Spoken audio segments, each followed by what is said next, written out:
Before we descend into the shadowed alleys of Beirut and unveil one of the most audacious operations in intelligence history, please make sure to subscribe to the channel.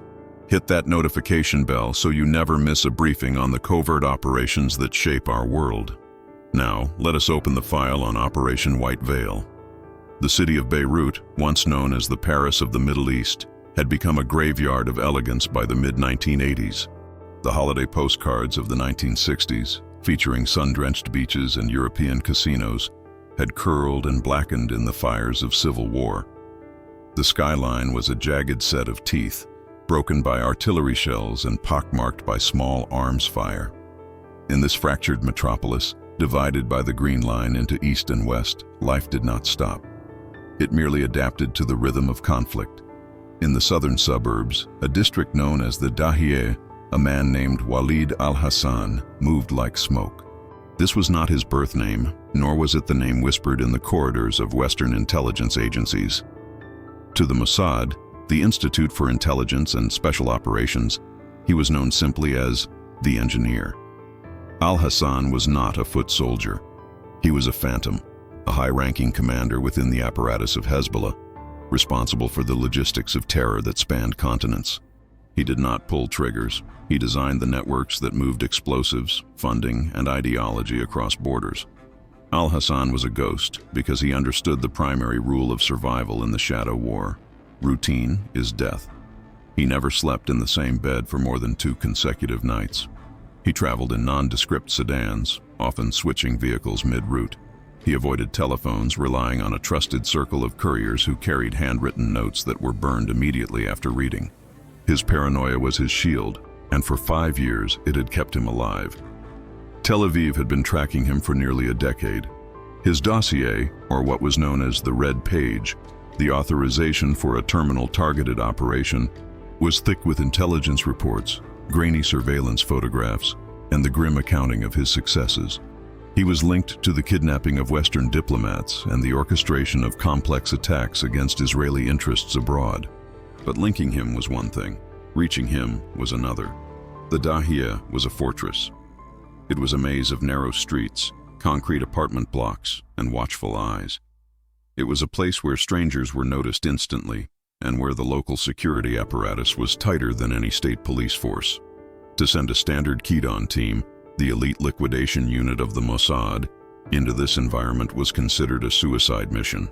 A team of young men with military haircuts and bulging jackets would be spotted before they crossed the perimeter. But Al-Hassan had to be stopped. Intelligence had recently confirmed that he was planning a spectacular, a massive coordinated operation intended to disrupt the fragile geopolitical balance of the region. The clock was ticking. The planners in Tel Aviv needed a way to insert a team into the heart of the enemy's stronghold, get close enough to verify the target, neutralize him, and extract the team before the entire district erupted in violence. They needed a Trojan horse.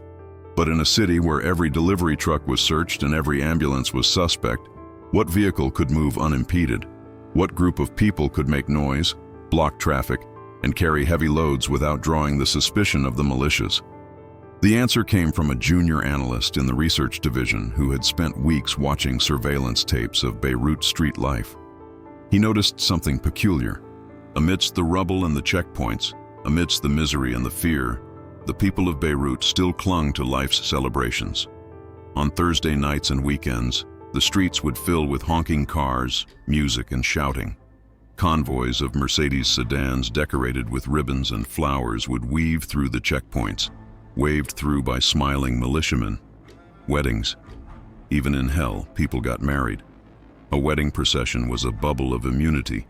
It was loud, chaotic, and emotional, the perfect camouflage for a team of nervous operatives. It allowed for a large group of people. It justified the presence of video cameras in heavy bags. And most importantly, it allowed for the presence of women, or at least figures who appeared to be women. The plan was approved by the Prime Minister within 48 hours. It was madness, they said. It was theatrical. It was exactly the kind of unexpected maneuver that Al-Hassan would never anticipate. The operation was a go. But first, they had to find a bride. The headquarters of the Mossad, located in the nondescript northern suburbs of Tel Aviv, hummed with a different kind of energy. Usually, the atmosphere was one of quiet, clinical detachment. But inside the briefing room for the Caesarea unit, the mood was a mixture of tension and incredulous humor. The mission commander, a veteran operative named Ari, stood at the front of the room. He was a man of few words, with a face etched by years of living under false identities in hostile capitals. He looked at the 6 men sitting before him. They were the best of the best, commandos from the Sayeret Matkal and flotilla units who had been recruited into the intelligence service for their ability to operate alone in the dark. They were trained to kill with their bare hands, to drive like stuntmen, and to remain calm while a gun was pressed to their heads. "Gentlemen," Ari began, his voice gravelly, "you are going to Beirut. You are going to neutralize Walid al-Hassan." The men nodded. This was standard. However, Ari continued, clicking a slide projector. A grainy image of a Beirut street appeared, filled with a rowdy wedding convoy. "We cannot go in as soldiers. We cannot go in as tourists. We cannot go in as businessmen. We're going in as a wedding party." He paused, letting the silence stretch. "Yonatan." Ari pointed to a burly operative with broad shoulders and a thick neck. "You're the groom. You look happy. You look in love." Yonatan smirked. "And the bride?" Ari clicked to the next slide. It showed a high-fashion, heavy lace wedding dress, complete with a voluminous veil and a long train. "Eli," Ari pointed to a slender, wiry operative known for his agility and his proficiency with silenced submachine guns. "You are the bride." Laughter erupted in the room, sharp and nervous. Eli stared at the photo of the dress, then at his own calloused hands. "You're joking," he said. "I am not," Ari replied, his face stone cold.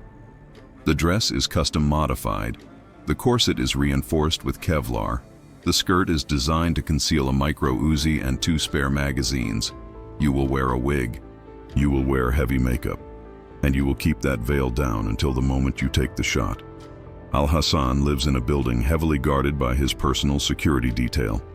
They check men. They check bags. They do not check a bride on her wedding day. It is a cultural blind spot. We are going to exploit it." The laughter died down as the reality of the mission settled in. This wasn't just about putting on a costume. It was about deep cover performance. They would have to walk, move, and interact like a celebratory family. Any break in character, a stride too long, a voice too deep, a reaction too aggressive, would result in their immediate execution on the streets of Beirut. The team spent the next 3 weeks in a secluded facility in the Negev desert. The training was unlike anything they had experienced in the military. In the mornings, they practiced urban combat, room clearing, and rapid extraction techniques. They fired thousands of rounds, refining their aim until they could hit a coin from across a room while moving. In the afternoons, the training shifted. A theater coach was brought in. They learned the specific dialect of Beiruti Arabic, complete with the slang and intonations of the upper middle class. They studied the customs of a Lebanese wedding, the zafeh, the musical procession, the specific songs, the way the family interacted. Eli, the bride, endured the most grueling preparation. He had to learn to walk in heels. He had to learn to move with the restrictive weight of the dress. He practiced drawing his weapon from beneath the layers of tulle and lace, shaving seconds off his time until the motion was fluid and invisible. "You walk like a paratrooper," the theater coach scolded him one afternoon as he stomped across the mock-up street. "A bride glides. She is the center of the universe. She is delicate. Try again." It was absurd, surreal, and deadly serious. They were preparing to walk into the lion's den armed with flowers and chocolates. The team also included 4 other operatives who would play the bridesmaids and the mother of the bride. These men were also heavily armed beneath their evening gowns and shawls. They carried handbags modified to hold compact explosives and communications gear. The juxtaposition of the feminine disguise with the lethal intent was the essence of the operation's genius and its risk. By the end of the 3rd week, the team was ready. They were no longer just a tactical unit. They were a cast. They had backstories, relationships, and a cover legend that had to hold up under the scrutiny of seasoned guerrilla fighters. They were the Khoury family, returning to their ancestral home for a wedding that defied the war. Ari gathered them for the final briefing. "Remember," he said, looking at Eli, who stood uncomfortably in the wedding dress for a final inspection. "When you cross that line, there is no Mossad. There is no Israel. You are alone. If you are compromised, the city will swallow you whole. Make the shot count, get to the cars, and get out." Eli adjusted his veil, his hand brushing the cold steel of the Uzi strapped to his thigh. "I do," he said, a dark humor in his eyes. The Mediterranean Sea was a black mirror, reflecting nothing but the starless sky. 3 miles off the coast of Lebanon, a large cargo ship sat idle, its engines humming a low, rhythmic bass note. On the leeward side of the vessel, hidden from the prying eyes of coastal radar and fishing boats, preparations were underway for the insertion. The operatives, now dressed in dark wetsuits, checked their waterproof bags. Inside were the costumes, the tuxedo, the gowns, the wedding dress, the weapons, and the encrypted communication devices. They moved with silent efficiency, hand signals replacing words. The transition from the safety of the ship to the hostile shore was always the most vulnerable phase of an infiltration. They boarded 2 Zodiac rubber boats, their engines modified to run deeply silent. Ari, the mission commander, would stay on the ship to coordinate the extraction and monitor the radio frequencies. He gripped Yonatan's shoulder as the team leader stepped into the boat. "The water is calm," Ari whispered. "Let's keep it that way until you hit the target." The Zodiacs cut through the water, leaving barely a wake. They headed toward a secluded cove north of Beirut, a desolate stretch of coastline known to be used by smugglers. Israeli intelligence had secured the landing zone through a local asset, a man known only as the Fisherman, a Christian militia member who had been on the Mossad payroll for years. As the coastline emerged from the darkness, jagged and imposing, the team scanned the beach through night vision goggles. A single infrared flash blinked 3 times from the shore. The signal. The boats engaged the sand with a soft hiss. The operatives vaulted out, dragging the heavy equipment bags above the tide line. The fisherman was there, waiting by a battered van. He was a small man with nervous eyes, smoking a cigarette that he shielded with a cupped hand. "You are late," he hissed in Arabic. "Patrols are heavy tonight." "Just drive," Yonatan replied, his voice calm. They loaded the gear into the van and piled into the back. The vehicle smelled of old fish and diesel. As they drove towards the safe house on the outskirts of East Beirut, the operatives began the physical transformation. The wetsuits were stripped off. The undergarments of their disguises were put on. The safe house was a nondescript apartment in a building that had been half destroyed by shelling years ago. The upper floors were skeletal ruins, but the ground floor was reinforced and secure. It was here that the final metamorphosis would take place. It was 3 a.m. The wedding was scheduled to start at 10 a.m., with the convoy moving into West Beirut by noon. They had 7 hours to become the Khoury family. Eli sat in a chair while one of the support agents, a specialist in makeup and disguise, went to work on his face. Layers of foundation hid the shadow of his beard. Contouring softened the sharp angles of his jaw. Eye makeup opened his gaze, making it appear wider and more feminine. "Don't sweat," the specialist muttered. "This stuff is good, but it's not magic." Eli looked in the cracked mirror. A stranger stared back. It was disturbing how effective the disguise was. With the wig in place and the veil lowered, he was no longer Eli the commando. He was a blushing bride. But beneath the silken lace, his heart beat with the slow, controlled rhythm of a predator. The other men transformed into the bridesmaids. They donned padded bras and hips to alter their silhouettes. They put on gaudy jewelry that would distract the eye. They checked the actions of the weapons hidden in their clutches and beneath their skirts. Yonatan, the groom, dressed in a sharp black tuxedo. He looked the part, broad, confident, perhaps a little arrogant. He checked the Glock 19 hidden in the small of his back and the radio earpiece that would keep him connected to the rest of the team. By dawn, the transformation was complete. 3 Mercedes sedans, rented through a front company, were parked in the courtyard. They were decorated with white ribbons and plastic flowers. "Radio check," Yonatan whispered into his lapel. "Bride, clear." Eli's voice came back, sounding muffled under the veil. "Mother, clear," said the burly commando in the floral dress. "Cousins, clear." They were ready. The sun was rising over the mountains of Lebanon, casting a golden light on the broken city. To the casual observer, it was a beautiful day for a wedding. To the Khoury family, it was a beautiful day for a hit. The convoy rolled out of the safe house compound at 11 a.m., merging into the chaotic traffic of East Beirut. The plan relied on noise discipline in reverse. Usually a covert team wants to be invisible, silent, a ghost in the machine. Today, they needed to be the loudest thing on the road. Yonatan sat in the lead car, the bridal Mercedes, driven by a local asset. Eli sat in the back, the massive dress taking up the entire seat. The windows were down, and traditional wedding music blasted from the car's speakers, drums, flutes, and high-pitched singing that reverberated off the concrete walls. "Honk the horn," Yonatan ordered the driver. "Keep honking. Don't stop." The driver obliged, leaning on the horn in a rhythmic pattern. The cars behind them followed suit. It was a cacophony of celebration. People on the sidewalk stopped to watch. Some waved. Others just stared with the weary expression of those who had seen too much. As they approached the green line, the buffer zone separating the Christian East from the Muslim West, the tension in the car spiked. This was the first major hurdle. The checkpoints here were manned by Syrian soldiers and various militia factions. They were unpredictable, often bored, and looking for bribes or trouble. The lead Mercedes slowed as it approached a checkpoint manned by 3 soldiers in mismatched fatigues. One of them, a heavy-set man with a mustache, stepped into the road, raising his hand. He had an AK-47 slung lazily over his shoulder. "Music down," Yonatan commanded. The driver lowered the volume. The soldier leaned into the window, the smell of garlic and cheap tobacco wafting into the car. He looked at Yonatan, then at the massive pile of white lace in the back seat. "Where to?" the soldier asked, his eyes scanning the interior.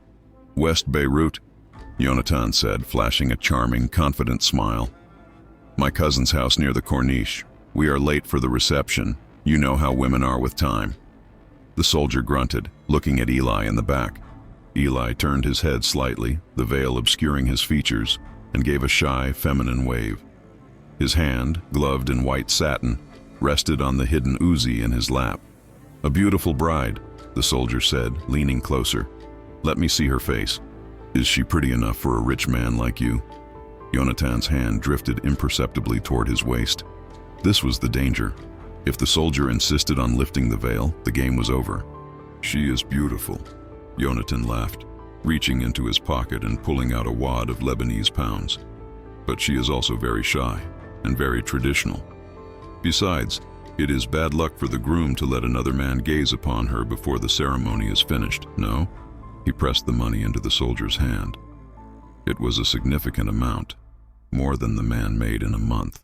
The soldier looked at the cash, then back at Eli. He grinned, revealing gold-capped teeth.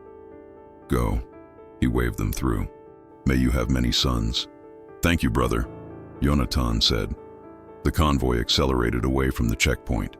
Inside the car, Eli exhaled a breath he had been holding for 30 seconds. "That was close," he whispered. "Too close," Yonatan agreed. "Get ready. We are crossing into the sector." The landscape changed as they entered West Beirut. The posters on the walls shifted from Christian politicians to images of Iranian ayatollahs and local militia martyrs. The atmosphere was heavier here, more scrutinized. Hezbollah controlled these streets. Their security was not motivated by bribes, but by ideology. The convoy continued its noisy parade, winding deeper into the Dahieh. They passed patrolling jeeps mounted with heavy machine guns. The operatives in the bridesmaid car kept their hands on their weapons, their eyes scanning the rooftops and alleyways for ambush points. They were heading for an apartment complex known as the Yellow Building. Intelligence indicated that Walid al-Hassan was holding a meeting there at noon with several field commanders to finalize the logistics for the upcoming massive attack. He rarely stayed in one place for more than an hour. They had a window of maybe 45 minutes. 2 minutes out, the driver said. "Safety off," Yonatan commanded over the radio. "Remember, controlled aggression. We hit hard, we hit fast. The music blasted louder as they turned the final corner. The yellow building loomed ahead, a fortress of concrete. 4 armed men stood at the entrance, wearing the distinct fatigues of Al-Hassan's personal guard. This was it. The wedding was about to crash the party. The convoy screeched to a halt directly in front of the yellow building. To the guards, it looked like a confused wedding party had taken a wrong turn or was simply using the wide street to regroup. The music was deafening. Yonatan jumped out of the front passenger seat, waving his arms theatrically. "Yallah! Yallah!" he shouted, acting the part of the chaotic, excited groom. He moved toward the guards, closing the distance. "Brothers," he yelled in Arabic, "is this the street for the Al-Hamra reception hall? We are lost." The guards were confused. They stepped forward, their hands on their weapons, but their postures relaxed. They were used to threats that looked like soldiers, not men in tuxedos. "Get out of here!" the lead guard shouted. "This is a restricted area. Move the cars." "Please, please," Yonatan pleaded, stepping closer, encroaching on their personal space. "My bride is crying. We are late." Behind him, the doors of the other cars opened. The bridesmaids spilled out, giggling and chattering loudly, creating a wall of noise and distraction. They moved in a cluster, surrounding the guards, creating a chaotic perimeter. Eli, the bride, opened the back door of the lead Mercedes. He stepped out, the dress billowing around him. He moved with a surprising speed for someone in such attire, heading straight for the building entrance. One of the guards realized something was wrong. The women were too tall, their shoulders too broad, and the bride was moving with the tactical purpose of a soldier. "Stop!" the guard yelled, raising his rifle. The deception evaporated in a millisecond. Yonatan drew his Glock and fired 2 rounds into the chest of the lead guard. At the same moment, the bridesmaids dropped their handbags, revealing the submachine guns concealed within. The air, previously filled with wedding music, was now ripped apart by the staccato bark of silenced weapons. The 4 guards at the entrance dropped before they could raise an alarm. The team stepped over the bodies, moving into the lobby of the building. "Secure the lobby," Yonatan barked. "Eli, you're with me." Stairs. They knew Al-Hassan was on the 3rd floor. The elevator was a death trap. They took the stairs, moving in a tight formation. Eli gathered the skirt of the wedding dress in one hand, his Uzi in the other. It was a grotesque, surreal image, a bride of death storming a stairwell. On the 2nd floor landing, they encountered 2 more guards. These men were more alert, hearing the commotion downstairs. They opened fire with AK-47s. Concrete dust exploded from the walls. The team returned fire, their aim precise. Eli dropped to a knee, the dress spreading around him like a white pool, and fired a burst that neutralized the threat on the landing. "Clear!" he shouted, his voice rough and masculine, abandoning the charade. They reached the 3rd floor. The door to the apartment was reinforced steel. "Breach!" Yonatan ordered. One of the bridesmaids slapped a strip of C4 explosive on the hinges and the lock. They stacked up against the wall, shielding themselves. Boom! The explosion blew the door inward, filling the hallway with acrid smoke. The team flowed into the room, weapons up, scanning for targets. The apartment was spacious, serving as a command center. Maps covered the walls. Radios buzzed on a long table. In the center of the room, amidst the swirling dust and smoke, stood 3 men. 2 were reaching for weapons. The 3rd, a man with graying hair and intense, intelligent eyes, stood frozen. Walid Al-Hassan.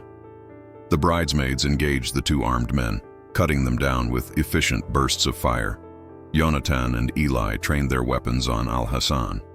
The Hezbollah commander stared at them.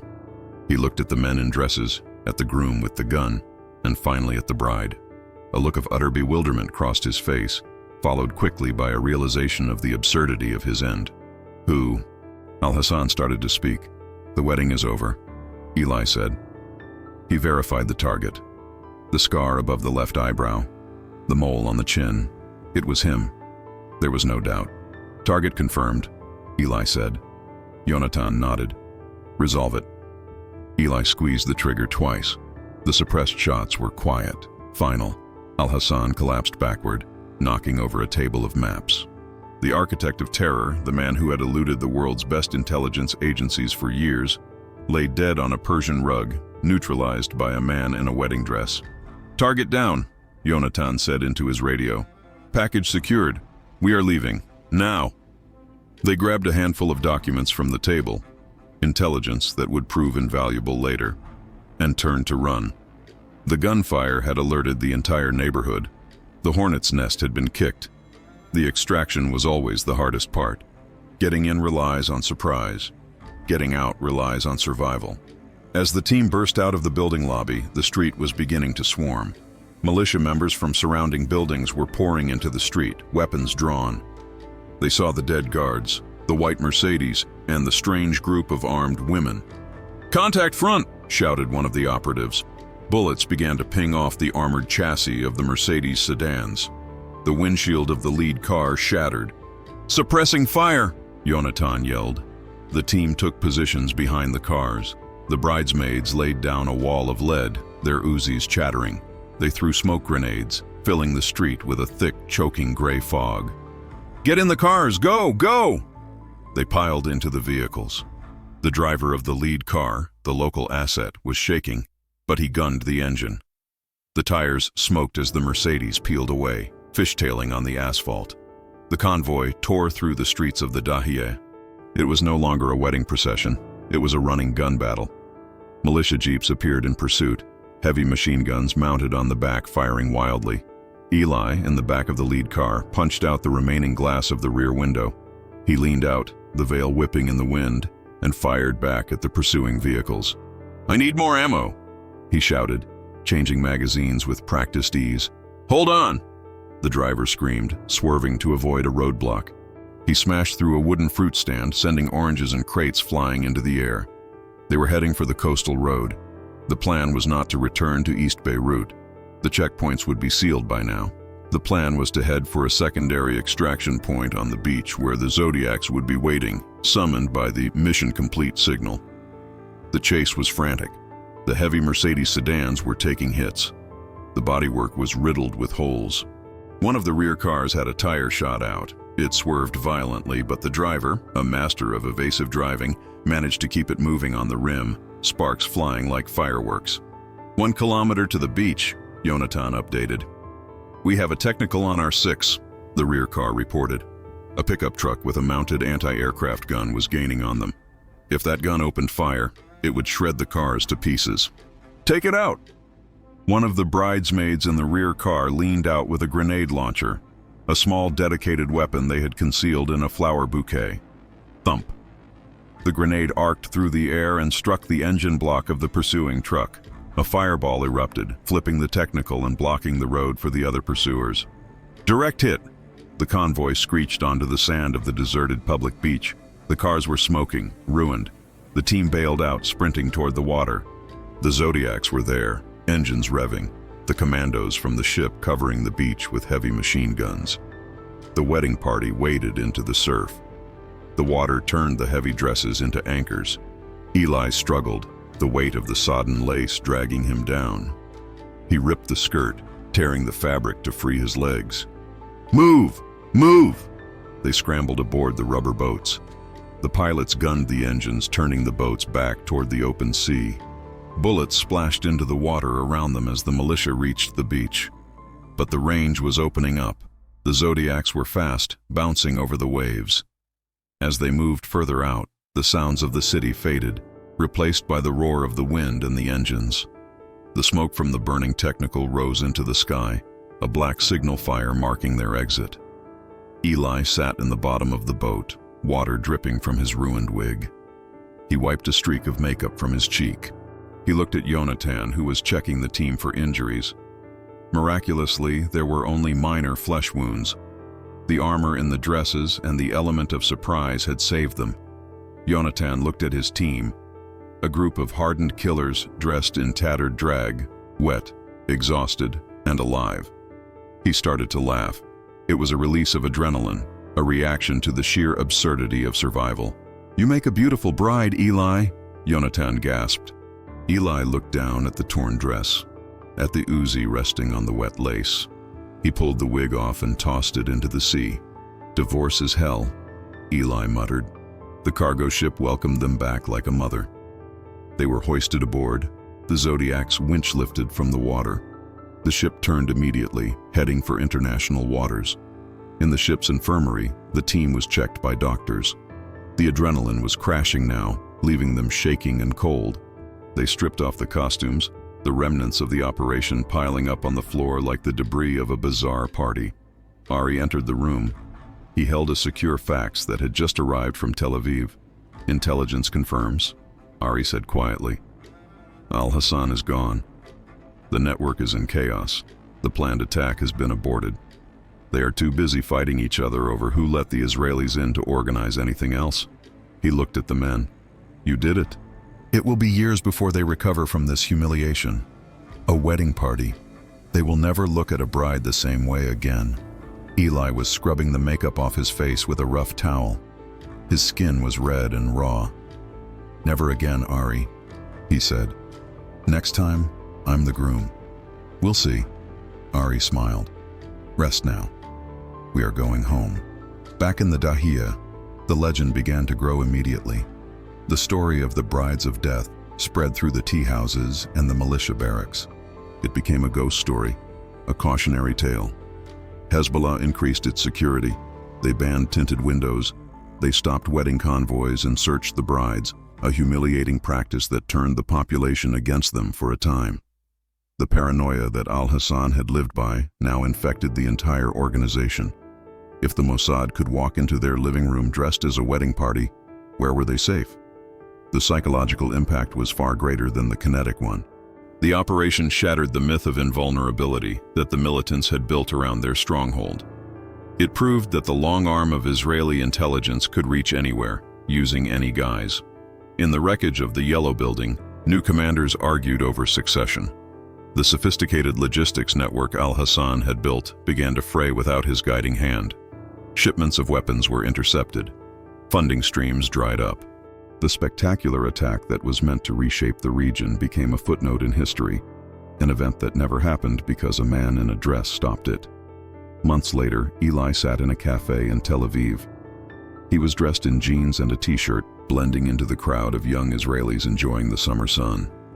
He watched the people passing by, couples holding hands, soldiers on leave, tourists. He thought about the dress. He thought about the look in Al-Hassan's eyes, that moment of total cognitive dissonance. He took a sip of his coffee. No one around him knew what he had done. No one knew that the peace they were enjoying, the fact that buses weren't exploding that week, was bought with a terrifying masquerade in Beirut. That was the burden of the job. The victories were silent. The defeats were public. A wedding procession drove down the street, horns honking, white ribbons fluttering. Eli flinched, his hand instinctively moving to his waist. Then he relaxed, forcing a smile. He watched the bride in the car, laughing, happy, innocent. He hoped she would never know the world he lived in. He hoped she would never know that sometimes, to protect the light, you have to dress in white and walk into the dark. Operation White Veil remained classified for decades. It was studied in intelligence academies around the world as a masterclass in human intelligence, and covert action. It demonstrated the value of creativity over brute force. It taught a generation of operatives that the best disguise is the one that people want to see. People want to see a wedding. They want to see happiness. They project their own hopes onto the image, blinding themselves to the reality beneath. The team eventually disbanded, moving on to other units or retiring into the civilian world, but they remained bound by the secret of that day. They gathered once a year, not to celebrate a military victory, but to drink a toast to the absurdity of their survival. They were the men who had walked into hell as brides and walked out as legends. And in the annals of the Mossad, the file on Walid al-Hassan was stamped with a single final word in red ink: resolved.